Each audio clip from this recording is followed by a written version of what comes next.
ሀገሩ ሙሉ ድንጋይ ባልጠፋ ድንጋይ እዚህ ምን ይጎልተዋል? ወይኔ ዛና ተበላ። አሁን እሷን ለምነት የመጣው ነው ይመስላት እቺ ደንባራ። ሰው አልፈልግም ሲባል አይገባም እንዴ? ጭራሽ ሰፈሬ ድረስ። እንግዲህ ያ የፈረደብሽ ስልክሽኖቹና ድራማሽን ቀጥ ያቆምሽት ምን አባቱ ያፈጣል?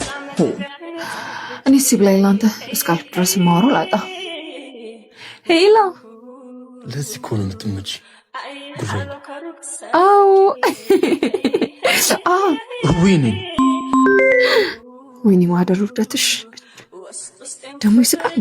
የሌላ ቦታ አይበቃም እንዴ? ጭራሽ ሰፈርን ድረስ እንዴ? ቆይ አይገባም እንዴ? ምኑ? አልፈልግህም፣ አትከታተለኝ በቃ። ይሄን ያክል ተፈላጊ ነኝ ብለሽ ምን የምታስ? መቼስ ያለ ሰፈር ድንጋይ ልታሞቅ አልመጣ። ቆንጂት ኧረ አደብ ግዢ ጉረኛ። ደግሞ ቀጣይ ሳገኝሽ ሌላ ለማየት ስልክ ማውራት አይጠበቅብሽ። እንደ ዛሬው እንዳያደናቅፍሽ ብዬ ወሬኛ። አትወጣም እንዲህ ሰፈር ደርሻለሁ። አፍጥነው